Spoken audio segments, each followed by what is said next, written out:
Hello my dear students, good morning all of you. नमस्ते बेटियों, हमेशा खुश रहिए, खूब पढ़िए लिखिए, तरक्की कीजिए।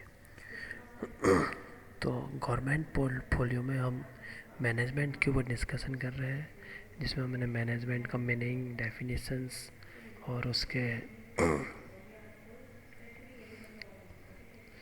मैंने डिसाइड किया अपने कि मैनेजमेंट जो प्रोसेस है, एक एक्टिविटी है, एक डिसिप्लिन है। मैनेजमेंट एक ग्रुप है, साइंस है, आर्ट भी है, प्रोफेशन भी है। इन सब को डिस्कस करने के बाद अब now we discuss management primary functions. Primary management के प्राइमरी फंक्शंस कौन कौन से हैं, वो किस तरीके से उनमें फंक्शन क्या होती है, इन सबको डिस्कस करते हैं। Now first is there are basically five primary functions of management. These are: first, planning; second, organizing; third, staffing; fourth, directing; fifth, controlling.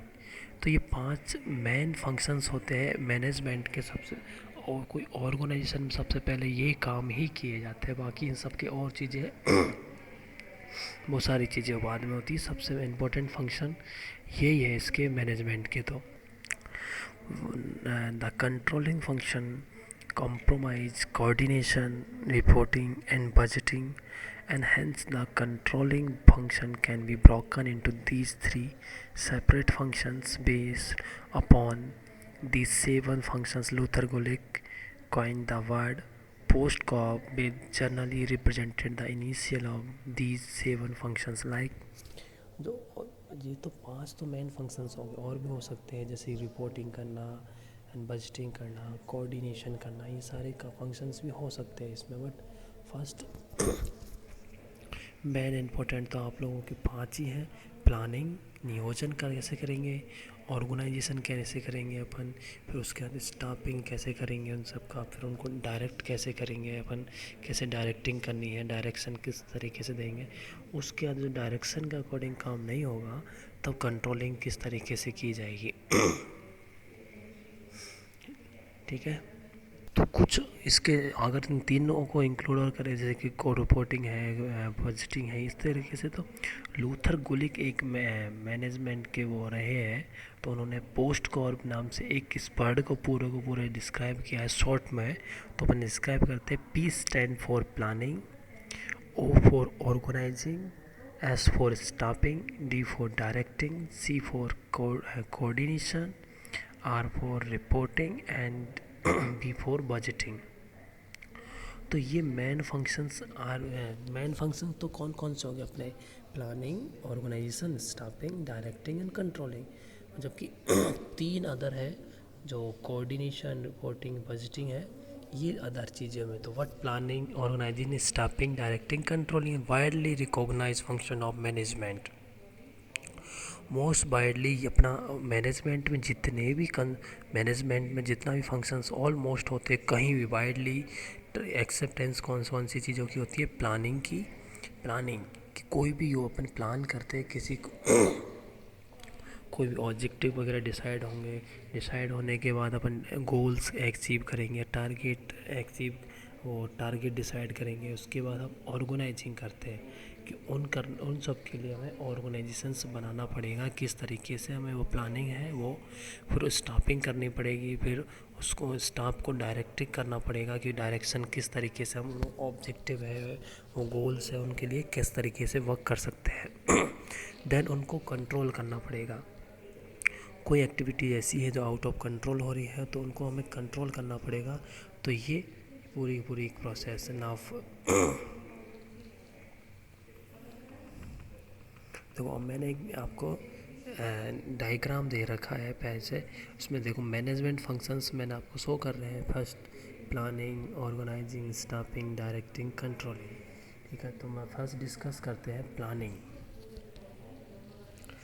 Planning is future oriented and determines an organization direction. It is a rational and systematic way of making decisions today that will affect the future of the economy. Planning क्या होती है, हम planning करते हैं जैसे कि हम कहीं भी टूर पे जा रहे हैं, जैसे कि आप लोग सब फ्रेंड एक साथ बैठे हुए हो, बैठे बैठे आप प्लानिंग करने लगते हो कि यार आज मनाली चलते हैं, संडे भी है सैटरडे है, 2 दिन वीकेंड में अपन मनाली चलते हैं घूमने। तो मनाली की प्लानिंग ऐसे ही थोड़ी होगी, प्लानिंग ये हो गई, उसके बाद ये डिसाइड किया जाएगा कि किससे जाएंगे, किस तरीके से पैसे का मैनेजमेंट होगा, कितना पैसा लगेगा, ये सब प्लानिंग में ही तो होती है सारी की चीज़ें। सिर्फ इतना ही थोड़ी होती है, ऐसे प्लान मनाली थोड़ी पहुंच जाएंगे कि हमने डिसाइड कर लिया कि मनाली जाना है, कल तो ऐसे ही थोड़ी जाएंगे। हम डिसाइड करेंगे हमारे लिए क्या क्या लेके जाना है साथ में, कितना हमें फिर खाने पीने का कैसे क्या रहेगा, वहाँ रुकने का क्या रहेगा, जाने का किस वे से जाएंगे, फिर ये सब डिसाइड होंगी सारी चीज़ें। तो प्लानिंग करनी पड़ेगी आपस में, एक मीटिंग, उसे अपन मीटिंग कह सकते हैं, उस मीटिंग में डिसाइड करना पड़ेगा कि हमें मनाली जाने के लिए ये सारी चीज़ें आपस में सबकी एग्रीमेंट लेना पड़ेगा। तो इसे तो प्लानिंग क्या है, एक फ्यूचर ओरिएंटेड एक्टिविटीज़ है। फ्यूचर ओरिएंटेड होता है जिसमें ऑर्गेनाइजेशंस को डायरेक्शंस डिटरमाइंस होते हैं, और ये साथ में रेशनल होती है, सिस्टमेटिक होती है, क्योंकि एक पूरी पूरी प्रोसेस होती है कोई भी कंपनी, क्योंकि जो इसके प्लानिंग आज हमने जो प्लानिंग की है तो कंपनी को इन फ्यूचर अफेक्टेड करेगी। तो हमें फ्यूचर की प्लानिंग आज करेंगे तो हम उसको बहुत सिस्टमेटिक तरीके से, ये रेशनली बहुत तरीके से उसको अपन डिसाइड करेंगे। It is kind of organize foresight as well as corrective hindsight. It involves prediction of the future as well as attempting to control the events. It involves the ability of foresee the effects of current actions in the long run in the future. तो जो planning होती है, present में planning की जाती है future के लिए कि हमें इन फ्यूचर किस तरीके से काम करना है, हमारे लिए इस काम करने के लिए कहाँ से फाइनेंस होगा, उस फाइनेंस का हमें कहाँ से जुगाड़ करना, मीन्स जो मैनेज करना, जुगाड़ करने का मतलब अपन सुना होगा इंडिया में कि यार नहीं कुछ नहीं तो जुगाड़ करें यार उस काम का। तो जुगाड़ का मतलब मीन्स मैनेज करना किसी तरीके से। तो अब डिसाइड देखते हैं next. Peter Drucker has defined planning as follow: planning is the continuous process of making present entrepreneurial decisions systematically and with the best possible knowledge of their futurity, organizing systematically the efforts needed to carry out these decisions and measuring the result of these decisions against the expectations through organized and systematic feedback. तो Peter ड्रैकर ने भी planning को एक continuous process के रूप में देखा है। प्रेजेंट में एक प्रोसेस की जाएगी फ्यूचर के लिए, कि फ्यूचर के सब सिस्टमेटिकली प्रोसेस बताया है जिसमें डिसीजंस होंगे, एंटरप्रेन्योर डिसीजंस होते हैं, प्रेजेंट में डिसीजन लिए जाएंगे फ्यूचर के लिए। तो पीटर ड्रैकर ने डिसाइड किया है। An effective planning program incorporates the effect of both external as well internal factors. तो इफ़ेक्टिव प्लानिंग प्रोग्राम होते हैं, उनको एक्सटर्नल फैक्टर्स होते हैं, कुछ इंटरनल फैक्टर्स, ये दोनों अफेक्ट करते हैं। ये आपको ब्रीफली है। इसके बाद अपन the external factor are shortage of resources both capital and material, general economics trend as far as interest rate of inflation and concern, dynamic technological advancement, increased government regulation regarding community interest, unstable international political environment etcetera. तो external factor में क्या आएगा, अपना political, अपने legal framework, international relations, हमारे technology advancement, inflation rate and interest rate, economic conditions, economic trends, capital और material, raw material की ability, ये सारी क्या एक्सटर्नल फैक्टर है जो हमारे प्लानिंग को इफ़ेक्ट करते हैं। कैसे इफ़ेक्ट डालेंगे, हमने प्लानिंग की है हमें, जैसे कि मैं आज हूँ, मैं कोई भी मैं एंटरप्रेन्योर हूँ, मुझे एक प्लांट डालना है। जब राजस्थान का मैं बिजनेसमैन हूँ और मुझे राजस्थान से बाहर गुजरात में कोई प्लांट डालना है, तो मुझे वहाँ के इकोनॉमिक ट्रेंड देखने पड़ेंगे, वहाँ की रॉ मटेरियल की मुझे क्या रॉ मटेरियल अवेलेबल होगा कि नहीं होगा, वहाँ मुझे कितनी कैपिटल लगेगी, गवर्नमेंट के रूल्स रेगुलेशन देखने पड़ेंगे, वहाँ सोसाइटी का इन्वायरमेंटल फ्रेंडली इन्वायरमेंट कंसर्न्स होना पड़ेगा।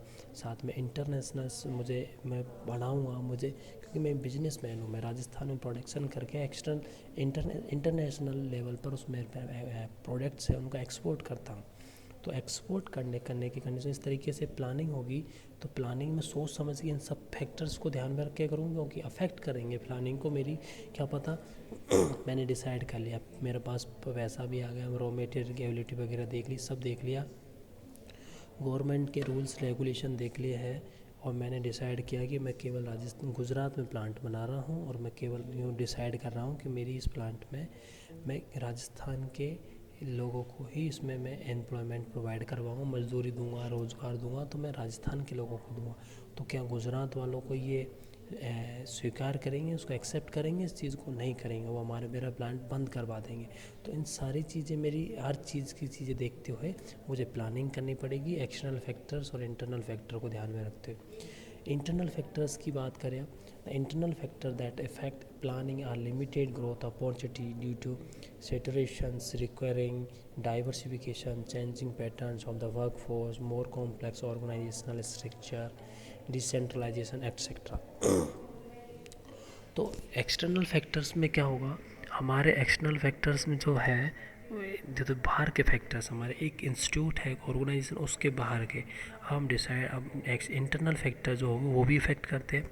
सो एक इनफॉर्मल ऑर्गेनाइजेशन होता है, एक फॉर्मल ऑर्गेनाइजेशन। तो फॉर्मल ऑर्गेनाइजेशन में इनफॉर्मल रिलेशंस होते हैं, तो वो किस तरीके से है, वो भी एक एम्प्लॉयर एम्प्लॉय के आपस में रिलेशंस कैसे है, कंपनी के पास ऑब्जेक्टिव क्या है कंपनी के या ऑर्गेनाइजेशंस के पास कितना स्टॉक है, रॉ मटेरियल की एबिलिटी रिस्टोर रखने की कितनी है, सबका ये क्या इंटरनल फैक्टर्स है।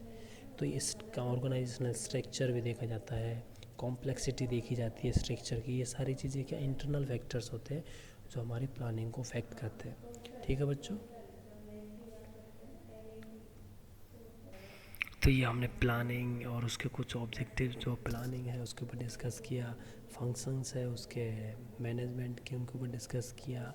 ठीक है बच्चों, thank you so much, enjoy your day.